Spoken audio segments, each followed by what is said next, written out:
In August of 2018, Robert Whitwell's neighbors noticed a few days' worth of newspapers on his front step. As he was 81 years old and living alone, they were worried for his well-being. But what they imagined happened was nowhere near as tragic as the truth. I'm Charlie, and welcome to Crimelines.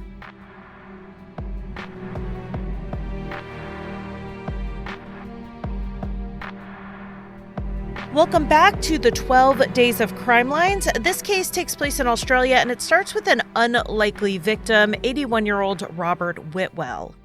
He lived a quiet life in a quiet neighborhood in a northern suburb of Adelaide, South Australia. Robert had raised his kids, and now even his grandkids were becoming adults. He was devoted to his family, and he and his wife Joyce always loved having their grandkids around for school breaks and for outings whenever they could. They were the grandparents that never forgot birthdays and always sent a card. As they aged, though, Joyce, who was a little bit older than Robert, began having issues with her memory. When her care needs became more than Robert could handle at home alone, she moved into a nearby nursing home, close enough that Robert could see her every single day. Robert himself was still very independent. He got his first cell phone at the age of 80, and he loved that he could just text his family to be even closer to them on a day-to-day basis, particularly his daughter Tanya and her kids. They were living in the Brisbane area, which was a 2 or 3 hour plane ride away. So the more ways Robert had to keep in touch with them in between visits, the better. To keep himself busy in his retirement, Robert loved to garden, and his neighbors said that his yard and house were always immaculate. He would also help neighbors out, even little things like taking their trash out to the curb or collecting their mail while they'd be away. And in turn, they would take him to the store to get groceries as needed, and he really had a great relationship with pretty much everyone around him. And people really did enjoy spending time with him because Robert wasn't just a kind person, he was also that guy who always had a story, and he was just engaging to talk to. Even though Robert didn't have an enemy in the world, he was an older man living alone, and he knew that made him vulnerable in some ways. He was security conscious, always keeping his door locked, even when he was home. In May or June of 2016, Robert did see someone he didn't know in his backyard, so he had the height of his fence increased after that incident. He wanted to make it more difficult for someone to just get into his yard. It was a couple months after that incident in early August 2016 that neighbors got concerned. Robert had his habits, as people do, and one of those was to read the newspaper. But a couple of days passed and he hadn't brought the paper inside. 2 neighbors went over on the morning of August 8th to check on him, and they got no answer when they knocked, so they called the police for a welfare check. When the police arrived, they found the front door actually unlocked, which was unusual for Robert. Inside the house in the kitchen, they found him dead on the floor. In speaking with neighbors and family, they learned that Robert had been seen on the evening of August 4th. The next morning, the 5th, he spoke to a family member on the phone, but the August 6th newspaper was still outside. This led the police to believe that he died sometime on the 5th after talking to that family member. For some reason, the authorities announced to the public that it appeared Robert had died from natural causes, but there were quote-unquote several factors about the scene that the investigators said they had yet to explain. When asked what those mysterious things were, they declined to say. Instead, they were asking the public to come forward if they knew anything. Usually in the case of a natural death, the police don't need tips from the public. We know now that one of the unexplained factors in the house was that Robert had actually been stabbed. Far from natural causes, Robert had died from blood loss due to these wounds. It's possible the police hesitated to say what the cause of death was to the media because they thought these wounds might be self-inflicted. Robert's family was notified of his death, and his daughter Tanya met her adult children, 23-year-old Ryan and 19-year-old Brittney, at the airport and then the three of them immediately flew down to South Australia. They drove up to Robert's house and saw the crime scene tape, which pushed Brittney over the edge. She had already been crying a lot, but this was just too much, and her mother had to hold her up as she sobbed. In speaking with the police, the family learned more about the circumstances of how Robert was found, and they were told that there were no signs of a robbery. Valuables like Robert's laptop were in plain sight and left in the home. The laptop had actually been left open, and it appeared Robert had most recently been using it to look at old family photos. That was another thing about Robert. He was sentimental. He had home movies and photos of everyone and everything. He loved sitting there and remembering, and may we all have a life that we want to revisit in our memories when we're in our 80s. But it's possible that the police may have wondered if he was looking at these photos not to happily remember the good old days, but because he was depressed and he was longing for those moments. The police told the family that Robert's death could have been an accident or suicide, and they were still investigating. The family knew that Robert had a distrust of banks, and he kept all of his money in cash. And we are talking his full life savings, over $100,000. So that might have also explained why he was so security conscious. The family knew that he hid the money in his shed, and the shed door was found open.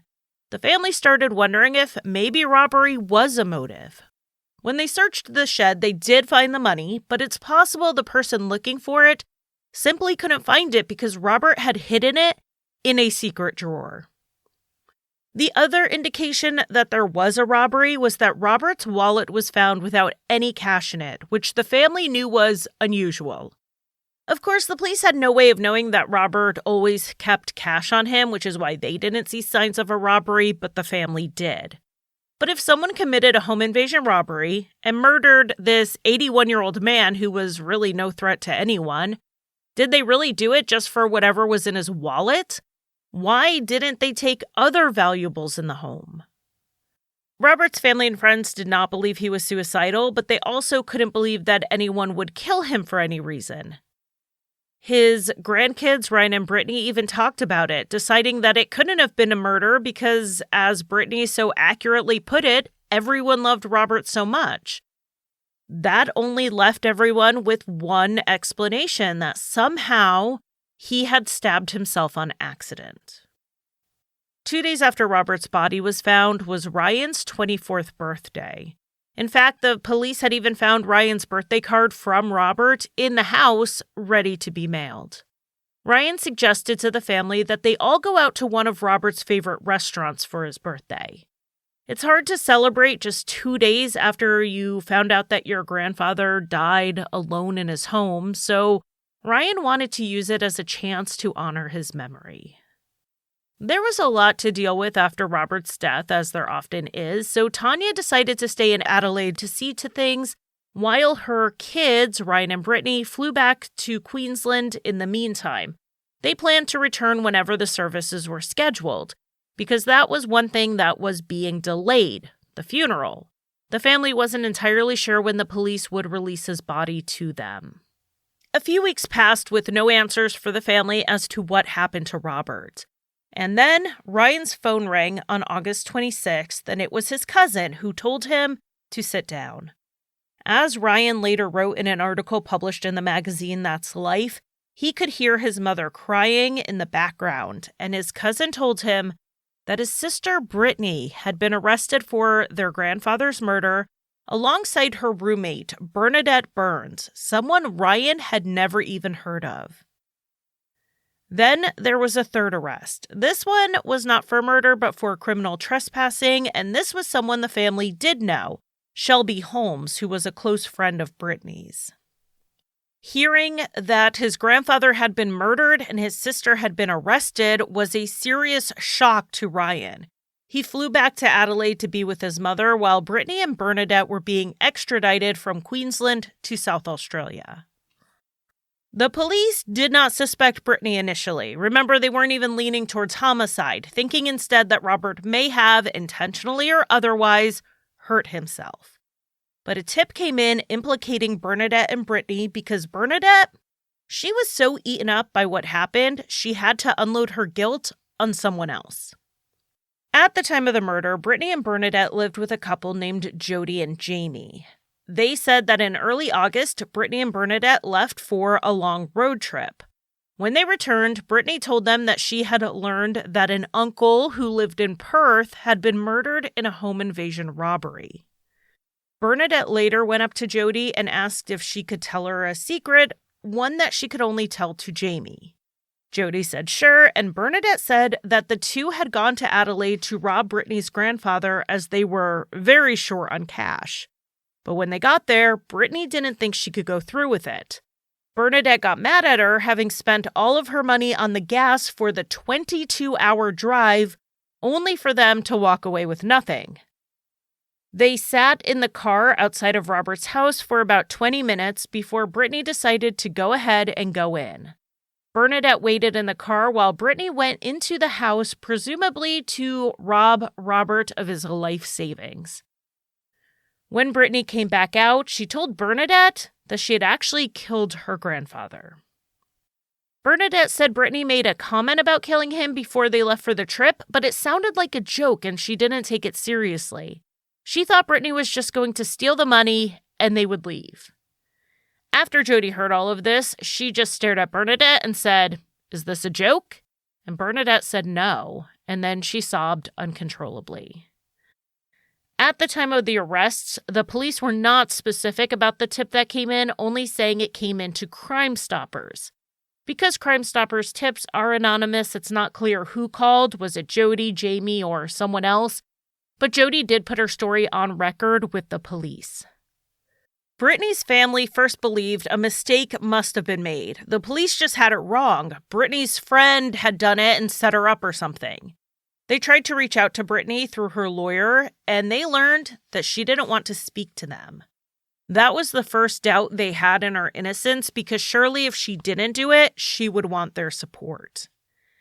It was at an early hearing in the case that her brother Ryan said he knew Brittney was guilty. He said she walked up to the dock and would not make eye contact with him.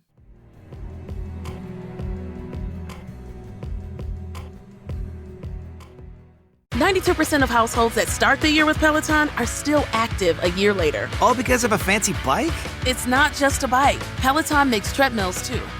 All treadmills are the same. Our treadmills can adjust speed and incline automatically, so you never break your stride. Whether you're squeezing in a power walk or training for a marathon, Peloton can help you achieve your fitness goals. 92% stick with it. So can you. Try the Peloton Tread risk-free with a 30-day home trial. New members only. Not available in remote locations. See additional terms at onepeloton.com/home-trial.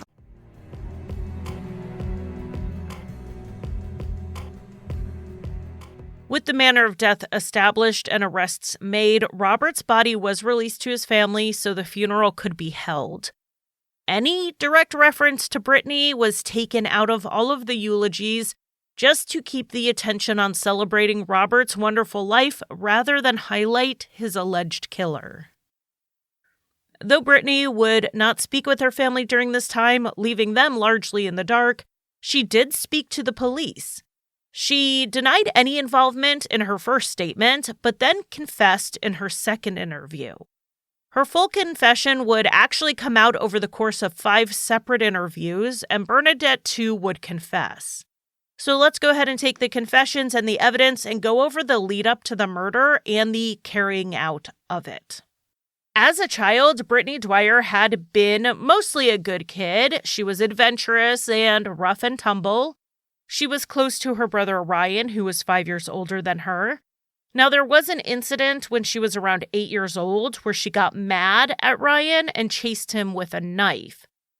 In the aftermath of Robert's death by stabbing, this story got reported on a lot, but it really sounds like it was an isolated incident and not a pattern of behavior.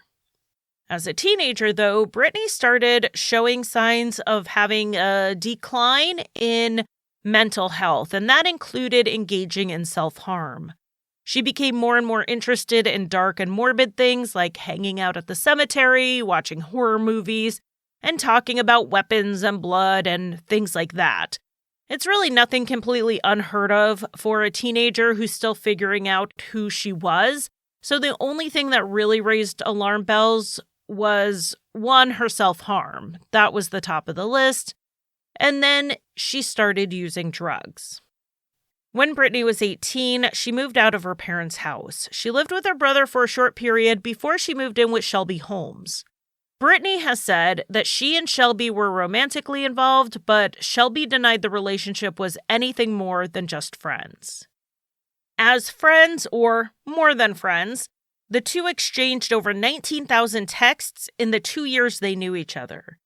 Those texts showed that they both had an interest in the macabre, going as far as talking about slitting people's throats, something Shelby would later say she didn't take seriously. At some point, Brittney moved in with Jamie, Jody, and Bernadette. The reporting on if Brittney and Bernadette were romantically linked or just friends is just as contradictory as it is with Brittney and Shelby. Brittney's employment history was spotty at best, but she enjoyed partying, so she was often very short on money. She had overheard her grandfather say one time that he didn't trust banks and kept all of his money in the back shed. That money was just sitting there, and Brittney was sure she could find a way to steal it. Her first attempt was not on August 5th, the day Robert died. It was actually months before that. Shelby and Brittney had driven to Adelaide on April 30th. Robert was out in his yard, and Shelby walked past the house to check it out. As she walked by, Robert said hi to her, which she thought was sweet. She texted Brittney and said, quote, "He said hi to me. He's lovely," end quote. Brittney replied, "Don't get attached to him. He might have to die." On May 2nd, the two decided to break into the shed to get the money at a time when Robert wasn't home. They used a milk crate to climb over the fence, but then some neighborhood dogs started barking and then a light came on, and it was probably just a security sensor that they set off by motion, but it spooked them.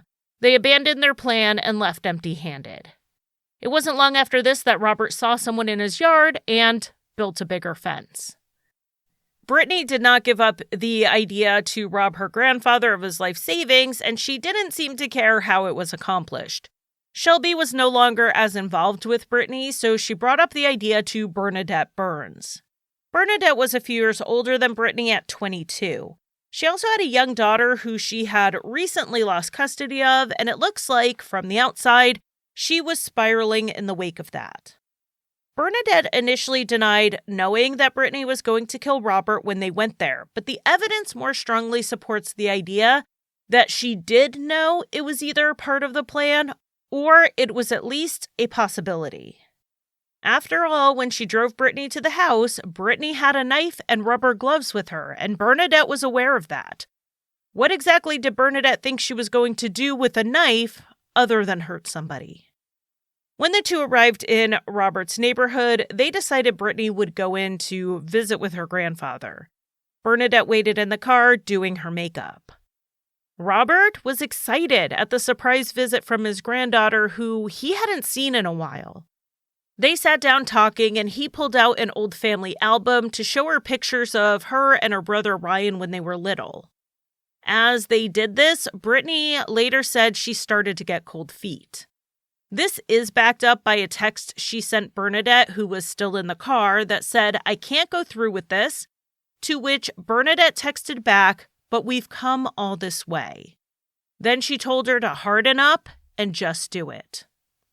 According to Bernadette, she meant harden up and rob him, not kill him. Brittney then told her grandfather she had to get going, so he got up and walked her to the door. As Robert led the way with his back to her, Brittney pulled out her knife and stabbed him in the neck. Robert immediately turned around and put his hands on her shoulders. She then stabbed him again in the chest and then one more time in the neck. Robert, according to Brittney, asked why she was doing that, but she didn't answer him. Likely in shock, Robert staggered to the kitchen and pulled Band-Aids out of a cabinet. Brittney then had him sit down, and she helped put one of the Band-Aids on the stab wound and handed him a cloth. The Band-Aid and the cloth were two oddities about the initial crime scene that made the police wonder what had actually happened.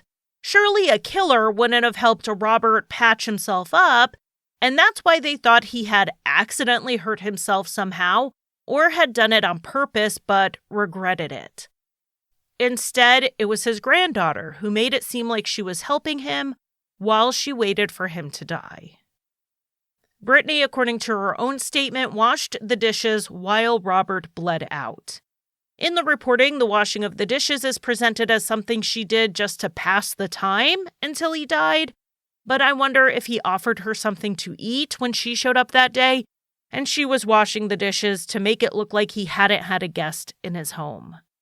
After he was dead, she texted Bernadette, "It's done." The two put on their gloves and started searching for Robert's life savings. They checked both the house and the shed, but they never found the bulk of the money because of how well Robert had hidden it. Instead, they walked out with about 1,000 Australian dollars, which is about $650 US, that they had taken from his wallet. They also took 2 digital cameras and a few coins. About an hour after Robert was stabbed, Bernadette updated her Facebook status to, "The story of my life. I knew better, but I did it anyway." And if that was as close as Bernadette ever got to confessing, you have to wonder if this case would have ever been solved. But she ended up having trouble compartmentalizing what they did, and she started confiding in people, at least one of whom called the authorities. Brittney seemed a lot better at separating herself from what happened. She acted so shocked, so overcome with grief when her grandfather died, that no one in the family suspected a thing. Her emotion to them seemed genuine. With Brittney and Bernadette charged with murder and the confessions on the books, the authorities charged Shelby with aggravated serious criminal trespass due to that incident where they climbed the fence to try to break into the shed. A month after her arrest, Brittney pleaded guilty in court to the murder. To her credit, she was not dragging her family through an entire trial. She was later charged in the same incident that Shelby was charged for, and she pleaded guilty to that too. Shelby also pleaded guilty, but Bernadette appeared to be heading to trial. While Bernadette's charges were still pending, Brittney and Shelby had their sentencing hearing together. Brittney was facing life in prison, but the non-parole period would be set by the judge. The Crown presented a double motive in this case. They said that Brittney was looking to rob her grandfather and killing him was a means to get to his money. But she could have robbed him without killing him like she attempted to in May. The evidence showed that Brittney had expressed to friends that she was curious about how it felt to kill someone. This was a chance for her to both rob and kill. Brittney's attorney did not deny the motive, saying that his client was inspired and influenced by the violent media she consumed, specifically naming the series American Horror Story. That, plus her relatively young age, were the justifications her attorney used to ask for leniency as far as how long she would have to spend behind bars. In their victim impact statements, you really get an idea for how awful this was for the family. They were speaking as victims, the family of Robert, and not as defense character witnesses on Brittney's behalf. They spoke of the betrayal of having Brittney not just commit this crime, but then to go to the homes of other grieving family members and accept comfort from them as she cried. Brittney was the source of their grief, yet allowed them to hug her, embracing the killer of their loved one. As one of Robert's brothers said, she was a master of deception. Some of those who spoke asked for the maximum sentence, calling Brittney a dangerous and evil person. Brittney's parents also addressed the court, and they simply said they wanted an appropriate sentence. It's noted that Brittney did not show emotion during the victim impact statements, which is so baffling to me because I was choking up just reading them, and I don't even know any of these people. A psychological workup had been done on Brittney, and it was determined she had significant psychological issues and was diagnosed with borderline personality disorder. But there was something more disturbing in the examination. Brittney told the psychiatrist that her grandfather may have molested her as a child. She said she had weird flashbacks about it, but she wasn't sure they were based in reality or not. She said she had actually gone to his house to confront him about it.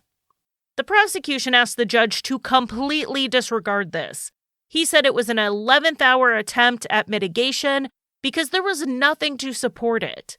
In spite of talking to the police 5 times, Brittney never mentioned that as a reason for what she did or even why she went to his house. She just made this up later. To the Crown, this attempt to smear Robert's name was just more evidence of what a dangerous and remorseless person she was.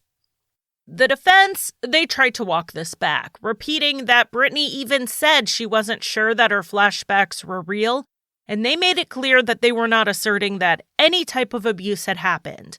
It was in the psychiatrist's report as something Brittney said, and that's the only reason it was brought up in court at all. They repeated that the motive was to steal money. The judge said he accepted Brittney's age as a mitigating factor, but noted that he still found it disturbing. Brittney had a good upbringing. She finished school, and then from the age of 18 to 19, became someone capable of a premeditated, cold-blooded murder of a person who loved and trusted her. It told the judge that this was a deeply disturbed person, and it would take many years to rehabilitate her. Brittney's final sentence would not be handed down until after Bernadette's case was resolved. I'm not sure if that's standard in Australia when you have a co-defendant, and someone can feel free to email me if they know. If this was a case in the US, the delayed sentencing until after another trial would tell me that Brittney was expected to testify in that trial, and it would be considered in her sentence. Shelby Holmes, however, was sentenced immediately. She was given a 17-month suspended sentence and 3 years of probation. That meant if she stayed out of trouble for those 3 years, she'd never sit in jail aside from the 1 week she spent in pretrial detention before she made bail. Bernadette Burns did not go to trial after all, so we never found out what, if any, testimony Brittney would have provided. Bernadette ended up pleading guilty to murder without intent in August 2017, a year after Robert's death. Though she didn't commit the murder, she did plead guilty under a provision in the law that is somewhat similar to the felony murder rule here in the U.S. If someone is killed while you're committing a different felony, it's murder even if you didn't kill them yourself. From my understanding and the reading I did, this is not commonly used for murder cases in South Australia, but it was applied in this case. Under the guidelines, Bernadette was facing 20 years in prison before she could seek parole, but her attorney successfully argued that Bernadette was not in the house when the murder happened, she didn't plan it, and she didn't have the intention of it happening. Furthermore, she felt and expressed extreme remorse both before and after her arrest, and that should be used as a factor in determining her non-parole period. Bernadette was given a non-parole period of 13 and a half years, and if or when she is paroled, she will be deported to her native New Zealand. As for Brittney Dwyer, she was sentenced to a non-parole period of 21 years, meaning she won't be eligible for release until 2037, though I imagine it's going to take much longer than that for her family to be able to make any sense out of this tragedy.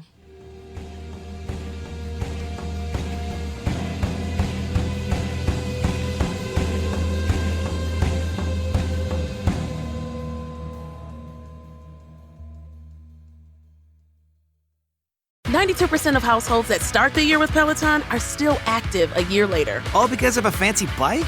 It's not just a bike. Peloton makes treadmills too. All treadmills are the same. Our treadmills can adjust speed and incline automatically, so you never break your stride. Whether you're squeezing in a power walk or training for a marathon, Peloton can help you achieve your fitness goals. 92% stick with it. So can you. Try the Peloton Tread risk-free with a 30-day home trial. New members only. Not available in remote locations. See additional terms at onepeloton.com/home-trial.